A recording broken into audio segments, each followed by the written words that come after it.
berdiri sendiri, tapi terdapat adanya interdependensi atau saling ketergantungan ya, dengan berbagai variabel dan juga dengan berbagai kebijakan ya, dengan kebijakan fiskal, kebijakan perdagangan, industri dan sebagainya gitu ya, yang semuanya mengarah pada pencapaian tujuan akhir, yaitu adanya kesejahteraan sosial.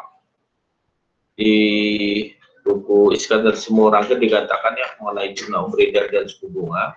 Ketika jumlah uang beredar itu berlebih, maka akan mendorong terjadinya peningkatan harga-harga atau inflasi yang akan mengurangi daya beli masyarakat, ya, yang tentunya akan mengakibatkan penurunan kemakmuran masyarakat secara umum. Kemudian kalau suku bunga itu dampaknya, jika suku bunga terlalu tinggi, maka akan menjadi biaya, memberi beban biaya ya, biaya dana, yang akan mengakibatkan penurunan investasi dan akhirnya berdampak pada kelesuan ekonomi atau resesi. Di buku lain mengenai peranan ini, bahwa di buku Budiono ya, bahwa kebijakan moneter ini nanti ujung-ujungnya dia akan mempengaruhi sektor real ya, terkait dengan GNP ya, di sini disebutkan GNP, tingkat pengangguran, inflasi, dan neraca pembayaran. Itu beberapa peran dari kebijakan moneter. Nah, bagaimana proses kebijakan moneter itu mempengaruhi pertumbuhan ekonomi ya, GDP ya, sektor real? Literatur yang membahas cukup kompleks itu ada di bukunya Friedrich Mishkin gitu ya, yang disebut dengan transmisi kebijakan moneter. Nah, dia mengatakan bahwa terdapat 9 jalur ya, 9 jalur bagaimana kebijakan moneter itu dia bisa merembet gitu ya, akhirnya mempengaruhi sektor real. Jadi ibarat dari Surabaya mau ke Jakarta gitu ya, mulai banyak jalur ya, yang jalur kereta api, pesawat terbang, angkutan umum, mobil pribadi, sepeda motor, gitu, misalnya sepeda ontel dan sebagainya. Nah, itu ada jalur-jalurnya. Nah, demikian juga seperti yang disampaikan oleh Mishkin, Friedrich Mishkin. 9 jalur itu secara singkat saya jelaskan satu-satu ya. Yang paling kiri disebut dengan tradisional channel atau interest rate channel ya, atau di situ dikatakan traditional interest rate effect. Bagaimana kebijakan moneter, misalnya kebijakan moneter yang ekspansif misalnya ya, lewat pembelian surat berharga misalnya ya, yang akan menurunkan suku bunga, misalnya akan terjadi penurunan suku bunga, dan dengan penurunan suku bunga maka investasi akan meningkat ya, misalnya suku bunga kredit misalnya ya, jadi investasi akan meningkat ya, karena uangnya kan akan bisa dipinjam oleh investor. Nah, itu akan meningkatkan, itu dikatakan investment, bisa residential housing, bisa ya, investasi di bidang perumahan, atau juga consumer durable expenditure, atau konsumsi di barang-barang tahan lama atau jangka panjang. Nah, itu akan mempengaruhi GDP. Itu jalur pertama. Jalur kedua disebut dengan jalur exchange rate atau jalur nilai tukar ya, di mana ketika terjadi penurunan suku bunga dalam negeri ya, maka akan terjadi namanya depresiasi nilai tukar ya. Karena suku bunga dalam negeri turun, maka nilai tukar itu akan melemah gitu ya. Nilai tukar akan melemah, dan dengan melemahnya nilai tukar itu akan membuat barang kita itu gampang dibeli oleh luar gitu ya. Jadi ekspor akan lebih mudah karena orang asing membeli barang di Indonesia lebih murah, maka akan terjadi net ekspor meningkat gitu ya. Ekspor meningkat maka GDP akan meningkat. Jalur ketiga disebut dengan Tobin Q ya. Jalur ini melalui jalur saham ya. Kenapa disebut Tobin Q, karena teorinya Tobin ya, ada besaran yang disebut dengan Q. Q itu adalah nilai perusahaan dibagi biaya modal gitu ya, biaya pengadaan modal. Artinya apa? Ketika Q naik gitu ya, maka harga saham perusahaan itu bagus gitu ya. Jadi misalnya sebuah perusahaan menerbitkan saham dan sahamnya itu Q-nya naik gitu, harga sahamnya bagus, maka tentu dia mendapatkan dana segar ya. Jadi dia bisa menginvestasikan dananya tersebut untuk usahanya dan akhirnya GDP meningkat. Nah, itu yang jalur Tobin Q. Jalur berikutnya adalah World Effect ya. Jalur ini juga sama jalur saham ya. Nah, ini ceritanya dari saham yang harganya naik ya. Misalnya saya membeli saham Kalbe Pharma misalnya, dan itu sahamnya meningkat, maka financial wealth saya ya, saya akan dapat tambahan dana ya. Nah, financial wealth saya meningkat, maka saya gunakan untuk konsumsi saya meningkat. Nah, itu adalah jalur wealth effect, jalur keempat. Nah, saya langsung ke paling kanan, jalur ke-9 ya, itu household liquidity channel. Sama dengan tadi ceritanya, tapi ketika kesehatan keuangan saya meningkat, maka jalurnya adalah probability of financial distress ya. Jadi kemungkinan kondisi keuangan saya akan tidak baik itu turun. Ya. Probability of financial distressnya itu turun. Ya, jadi kalau financial wealth saya bagus ya, kesehatan keuangan saya bagus, maka tekanan keuangan saya kan akan turun. Ya. Jadi saya bisa membeli residential housing, ya, saya bisa membeli rumah, saya bisa membeli barang tahan lama gitu ya. Barang tahan lama, apa beli apa yang barang tahan lama ya. Kalau beli mobil sih masih konsumtif kan. Ya mungkin beli truk gitu ya, beli truk untuk usaha misalnya, itu bisa termasuk kategori. Nah, itulah jalurnya. Jadi kalau yang world effect itu consumer goods gitu ya. Nah, kalau household ini barangnya lebih ke arah barang investasi ya gitu. Tapi mirip ya antara world effect dengan household liquidity effect, liquidity channel. Nah, jalur kelima adalah bank lending channel. Nah, ini jalurnya ini melalui perbankan. Ya. Ceritanya adalah jika ada kebijakan moneter yang meningkatkan bank untuk menggait dana dari masyarakat melalui giro tabungan dan deposito, maka bank tersebut akan lebih punya peluang untuk melemparkan kredit ke masyarakat. Ya. Bank loannya akan tinggi, maka investasi akan meningkat. Nah, itu cerita dari bank lending channel. Cerita berikutnya, 3 cerita berikutnya itu mirip-mirip ya. Ketiganya itu terkait dengan adanya fenomena moral hazard dan adverse selection.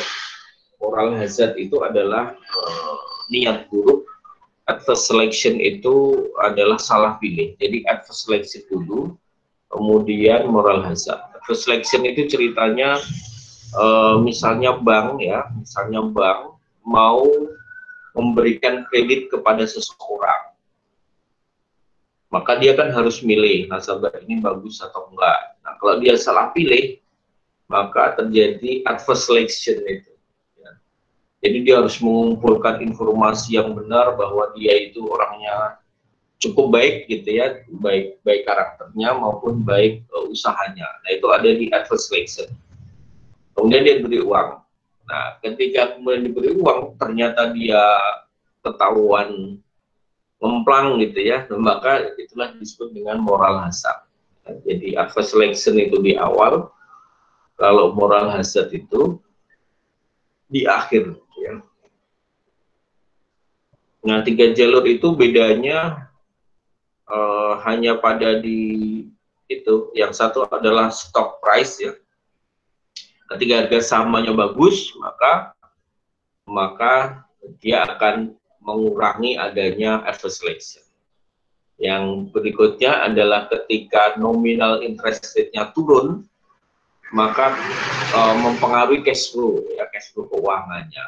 Nah, cash flow keuangannya kalau bagus, maka moral aset akan turun. Yang ketiga, ya, yang unanticipated price level, yang ke-8 itu adalah masalah inflasi, ya, unanticipated price level. Jadi ketika inflasi itu naik, itu sebenarnya hutangnya itu turun. Kenapa demikian? Karena misalnya ya, dia perusahaan berhutang 1 miliar misalnya. Nah, kalau ada inflasi yang tinggi, ya, maka kan sebenarnya hutang realnya kan turun. Nah, kalau hutang realnya turun, maka dia bisa mengantisipasi adanya moral hazard lebih bagus lagi. Ya. Ada iklan roaming. Ada iklan roaming. Yang oke, itu semua sudah ya. Jadi ada 9 jalur yang sudah saya sampaikan. Nanti kalian bisa baca sendiri di bukunya Frederick Miskin ya, atau nanti kalian bisa browsing-browsing tentang transmisi kebijakan moneter. Berikutnya adalah transmisi kebijakan moneter yang ada di websitenya Bank Indonesia. Ya, ini sama sebenarnya. Pesan teoritisnya ya seperti tadi, ya, cuma di website BI itu digambarkan secara utuh seperti ini, ya, dikaitkan dengan kondisi yang terjadi di Indonesia. Ya, ada beberapa channel, misalnya suku bunga, kredit, balance sheet, sama sudah penjelasan teoritisnya dengan yang tadi ya. Misalnya di situ yang di kanan itu penjelasan ini saya ambilkan juga dari websitenya BI itu. Ya. Nah, di situ dikatakan bahwa pada jalur suku bunga, jika terjadi perubahan suku bunga kebijakan, misalnya ya, saat terjadi penurunan suku bunga kebijakan, maka akan terjadi, diharapkan terjadi suku bunga kredit yang turun, ya, sehingga kalau suku bunga kredit itu turun, maka permintaan kredit kan akan naik ya, karena lebih murah ya, lebih murah angsurnya ya. Maka permintaan kredit meningkat, biaya modal perusahaan akan turun ya, karena tadi itu lebih murah dananya. Nah, akan meningkatkan aktivitas konsumsi dan investasi sehingga mendorong perekonomian. Nah, kira-kira ceritanya sih sama dengan yang tadi gitu ya. Bisa saya lewat. Kemudian menurut undang-undang Bank Sentral di Indonesia ya, Undang-Undang Nomor 6 tahun 2009 tentang Bank Indonesia ya. Tujuan utama dari kebijakan moneter atau tujuan utama Bank Indonesia adalah mencapai dan memelihara kestabilan nilai rupiah. Jadi single objektif ya. Tujuan tunggalnya adalah kestabilan nilai rupiah. Tetapi kestabilan nilai rupiah itu ada dua dimensinya, yang mengandung dua arti, yaitu inflasinya stabil dan nilai tukarnya juga stabil. Ya.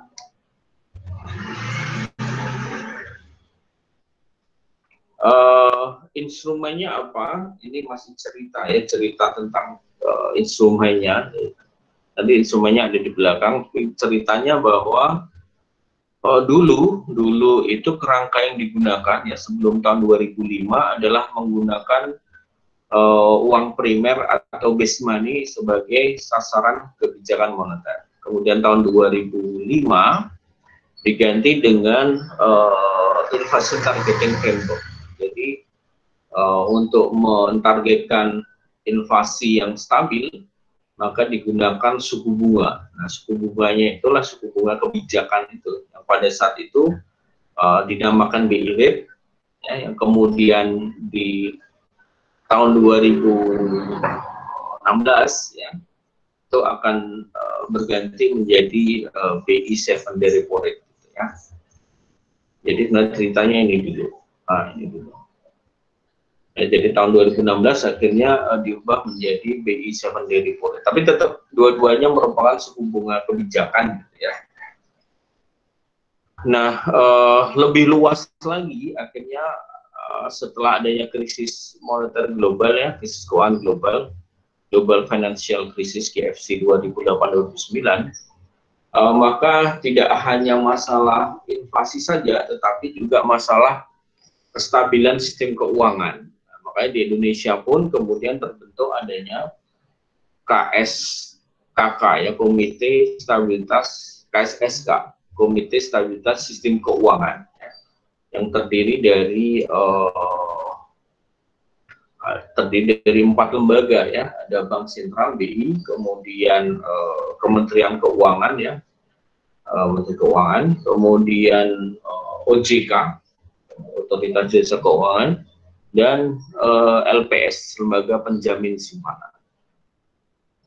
Baik, operasi moneter apa yang digunakan di Indonesia ya untuk melaksanakan kebijakan moneter? Yang utama adalah operasi pasar terbuka ya, open market operation, melalui apa? Melalui jual beli surat berharga ya, melalui jual beli surat berharga.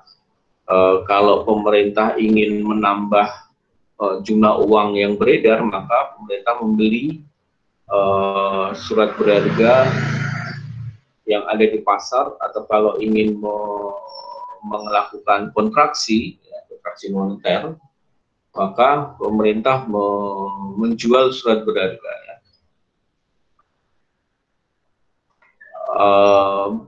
Biar tidak bingung, satu saja mungkin membeli atau menjual gitu. Jadi kalau ingin mengurangi uang di masyarakat ya, pemerintah menjual surat berharga. Dengan menjual surat berharga kan akan dibeli ya, oleh bank umum ya, oleh masyarakat. Nah, uangnya yang untuk beli kan berkurang di masyarakat. Nah, maka itu terjadi kontraksi ya. Sebaliknya, jika kemudian pemerintah menjual, berarti akan ada tambahan uang di masyarakat. Nah,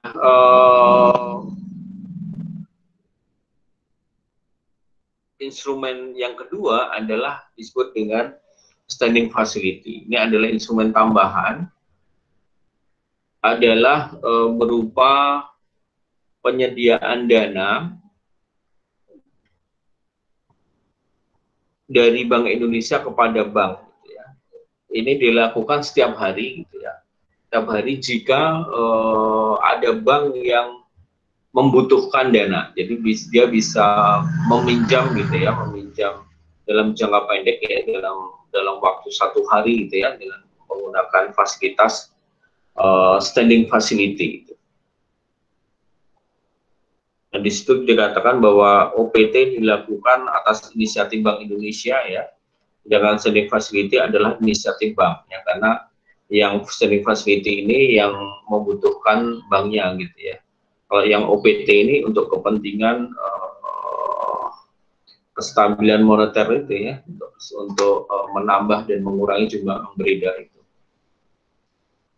Jadi saya ulangi, ada 2 ya, open market operation sama standing facility. Kalau yang open market operation itu jual beli surat berharga ya, kalau pemerintah ingin mengabsorb ya, absorb itu menyerap, maka dia menerbitkan surat berharga ya dengan bunga tertentu sehingga dibeli gitu ya. Ini semuanya mengandung bunga semua ya, jadi ada transaksi bunganya di sana gitu ya. Maksudnya bunga adalah ya iming-imingnya gitu ya, ada iming-imingnya. Kalau yang menggunakan syariah ya dengan menggunakan bagi hasilnya gitu ya, dengan menggunakan bagi hasil atau jual beli. Nah, kalau injeksi sebaliknya ya, membeli surat berharga gitu ya. Membeli surat berharga, maka uang masyarakat itu akan terserap lagi ya. Beli falas misalnya. Jika yang diinginkan adalah kestabilan nilai tukar. Nah, yang standing facility itu tadi adalah hubungan antara banknya itu dengan bank sentral. Jadi kalau membutuhkan injeksi likuiditas, maka dilakukan lending facility namanya. Kalau BI ingin mengabsorb, maka dilakukan deposito facility.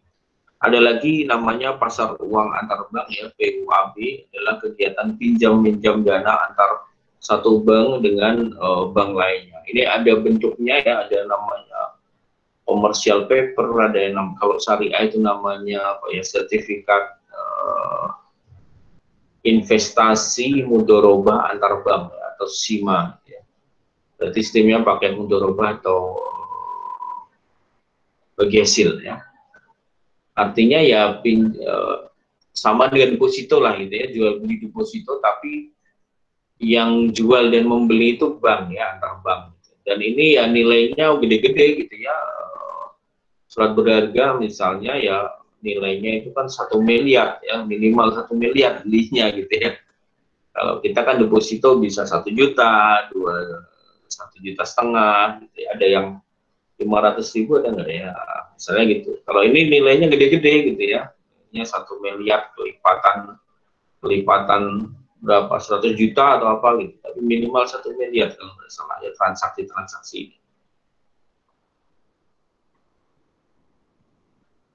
Dan satu lagi adalah instrumennya namanya giro wajib minimum. Nah, giro wajib minimum ini adalah dana yang wajib dipelihara oleh bank ya, yang ditetapkan besarnya oleh Bank Indonesia. Artinya kalau bank itu berdiri gitu ya, dia harus menyimpan sejumlah dana gitu ya, yang harus disimpan di bank gitu ya. Nah, itulah yang dikelola oleh Bank Indonesia kalau mau menambah jumlah uang di masyarakat atau enggak. Kalau pengen mau menambah ya giro wajib minimumnya diturunkan gitu ya. Jadi misalnya kalian gitu ya, kalian itu bank, maka kalian harus menabung ya, harus menyimpan wajib ya, simpan wajib di bank, di BI gitu ya, sejumlah tertentu, anggap saja misalnya 5%. Nah, jika kemudian aturan itu diturunkan menjadi 2%, maka kan uang kalian itu kan lebih banyak. Nah, sama logikanya seperti itu. Jadi kalau BI ingin menambah jumlah uang yang beredar di masyarakat, maka giro wajib minimumnya diturunkan. Kalau mau mengurangi ya ditambah. Nah, definisi GWM ini kemudian berkembang, ada namanya GWM primer, ada GWM sekunder, kemudian ada GWM LDR juga ya, yang baru namanya GWM LDR. Bedanya ya tergantung dari itu yang dikaitkan. Jadi kalau GWM primer itu dikaitkan dengan DPK. Kalau kamu punya giro, kalau kamu punya tabungan sekian, maka yang wajib disimpan sekian ya. Nah, kalau yang GWM sekunder itu kalau punya beberapa surat berharga. Jadi kalau banknya punya surat berharga negara 1 miliar, misalnya dia harus nyimpan sekian, gitu ya. Itu yang dikelola oleh Bank Indonesia. Demikian juga yang terbaru itu tentang LDR itu. LDR itu loan to deposit ratio ya, bukan long distance relation ya. Jadi LDR itu jumlah pinjaman dibagi dengan dana pihak ketiganya ya. Jadi bank itu kan, Bank Indonesia itu kan menyuruh bank supaya LDR-nya lebih tinggi gitu ya, supaya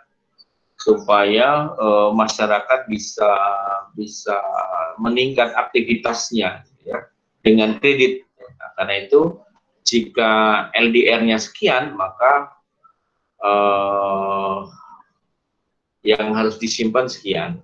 Jadi kalau pemerintah ingin mengelola atau menyetir, ingin membuat target supaya LDR-nya naik, ya tentunya ketika LDR-nya naik, simpanannya dikurangi, gitu ya. Nah, kira-kira gambarannya untuk yang GWM LDR.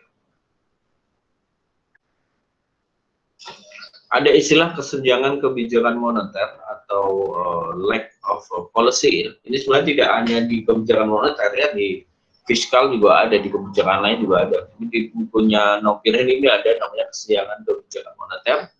Ada beberapa istilah, ada inside lag, ada outside lag, kalian bisa baca sendiri ya. Intinya ini hanya ini saja Pak ya, hanya istilah bahwa dari kebijakan itu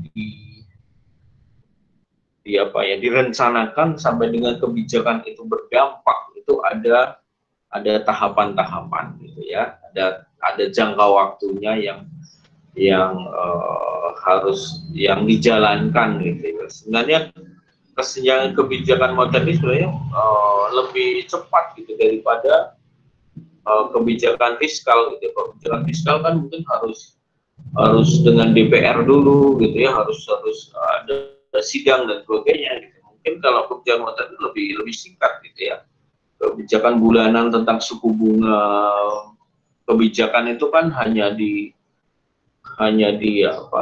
diumumkan kan setelah rapat gubernur BI dengan wakil-wakilnya itu ya. Kira-kira seperti itu untuk yang kebijakan kesenjangan kebijakan moneter. Kemudian ada istilah rules and discretion. Oke, sebentar ya.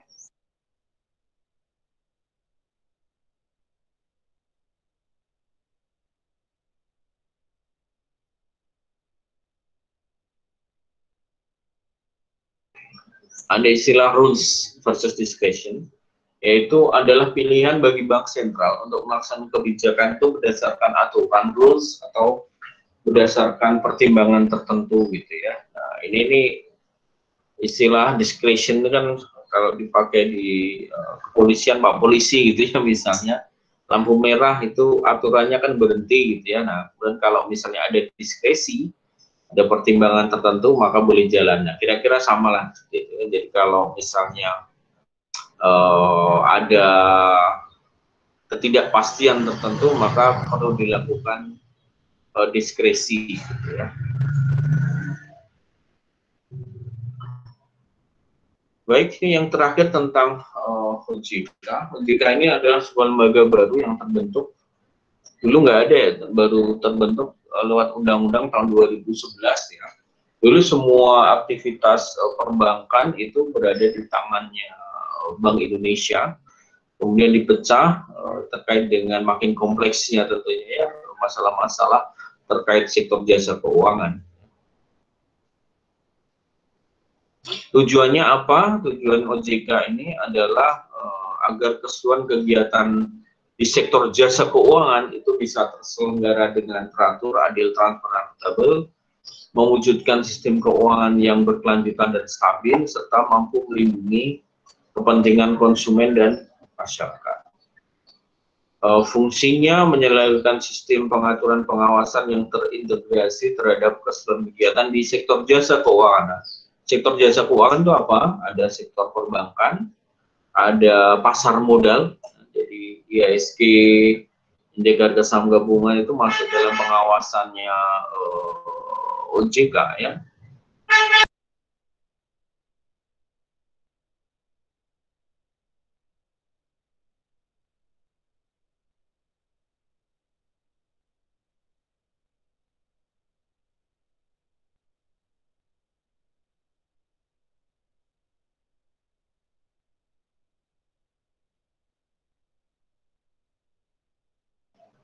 Ada iklan lewat tadi ya.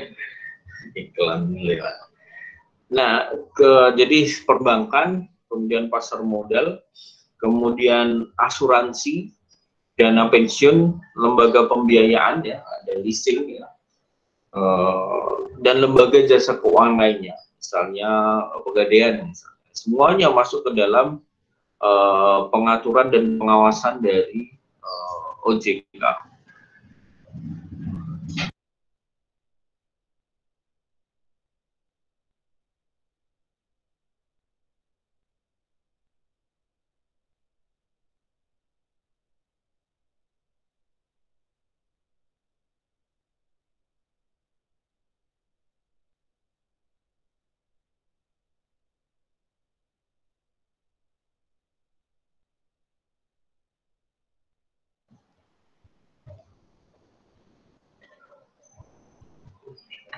Oke, saya lanjutkan. Wewenangnya ya, wewenang OJK ini adalah mengatur dan mengawasi kelembagaan bank, ya, mengatur mengawasi kesehatan bank, kemudian mengatur mengawasi kehati-hatian bank dan juga melakukan pemeriksaan terhadap bank ya. Jadi jika ada kemudian bank itu bermasalah, maka yang akan bertindak tentunya pertama OJK ya. Nah ini rinciannya dari tugas-tugasnya, pengaturan tugasnya, bisa kalian baca sendiri. Kemudian di pasal 7 di OJK itu ada istilah mikroprudensial dan makroprudensial.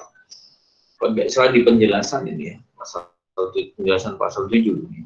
Jadi pengaturan dan pengawasan mengenai kelembagaan kesehatan kehati-hatian perusahaan bank itu merupakan lingkup pengaturan tugas dan wewenangnya OJK ya, masuk dalam kategori mikroprudensial. Sedangkan yang lainnya itu masuk dalam makroprudensial ya. Tentunya jika misalnya industri perbankannya ya, jika kemudian terjadi dampak sistemik misalnya ya, misalnya terdampak oleh finansial global yang merembet ke industri perbankan nasional, lah itu mungkin sudah berada di wewenangnya Bank Indonesia. Kira-kira begitu. Jadi kalau aspek mikro perbankannya ya satu-satu banknya maka itu masuk dalam OJK. Tapi kalau total industri perbankannya ya perbankan nasionalnya maka masuk dalam pengawasan Bank Indonesia. Tentunya nanti bekerja sama juga dengan OJK. Karena itu seperti saya katakan tadi, kemudian ada namanya Komite Stabilitas Sistem Keuangan itu yang melibatkan BI, OJK, Kementerian Keuangan kalau diperlukan, dan lembaga penjamin simpanan. Ya. Kalau misalnya melikuidasi bank, maka tabungan-tabungannya itu dibayarkan, yang mengelola adalah lembaga penjamin simpanan yang mengelola itu. Oke, nah ada di pasal 39 itu tentang namanya systemically important bank atau bank berdampak sistemik ya.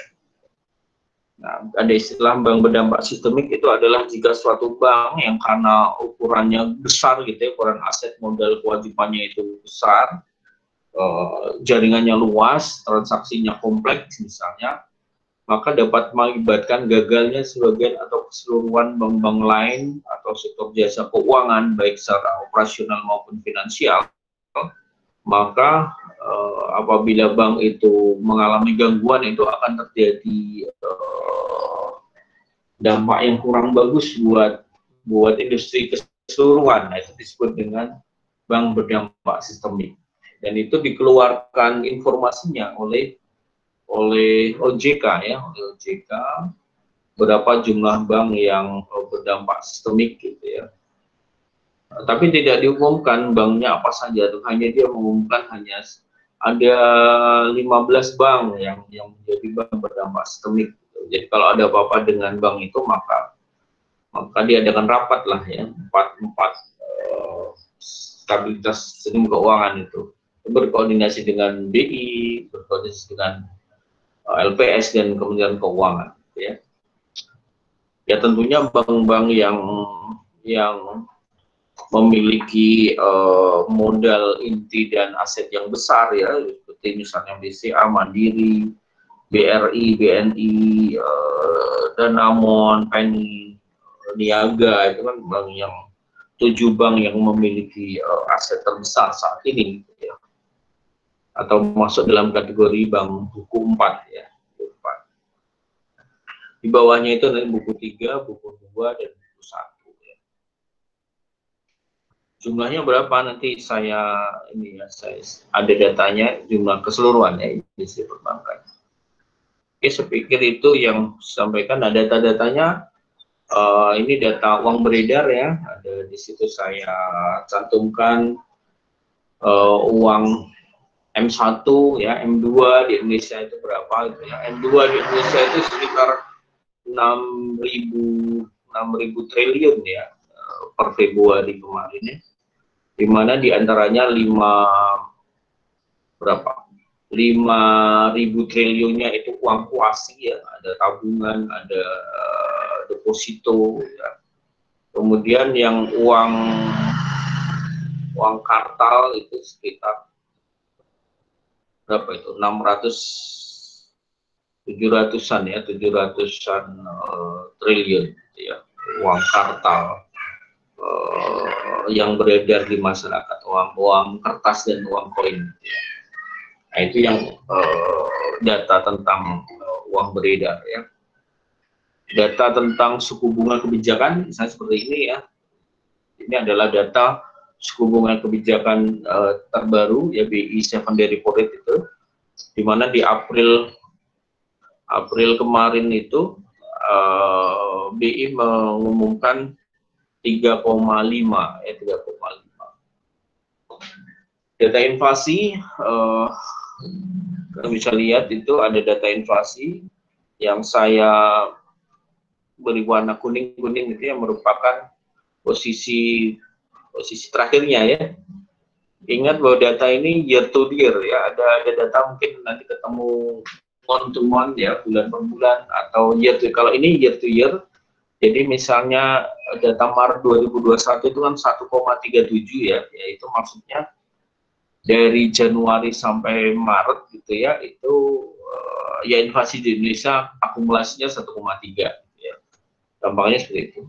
Tahun kemarin sampai dengan Desember itu 1,68. Jadi inflasi di Indonesia tahun 2020 itu 1,68. Sebelumnya tahun 2019 itu 2,72%. Itu data inflasi. Bisa juga disandingkan data ini, data pertumbuhan ekonomi ya, di akhir tahun kemarin ya, kita minus 2,07.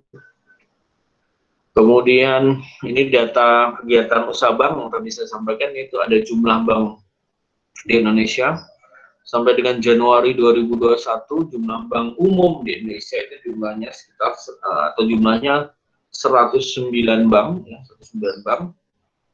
Kemudian yang BPR, Bank Perkreditan Rakyat, itu baik syariah maupun konven ya, ini ya totalnya 1.503. Jumlah kantornya, kantor bank umum ya, baik dia kantor kanwil, kantor cabang, unit dan sebagainya, jumlahnya 30.128, sedangkan jumlah kantor BPR itu sekitar 5.885. Oke, gitu yang bisa saya sampaikan untuk hari ini ya.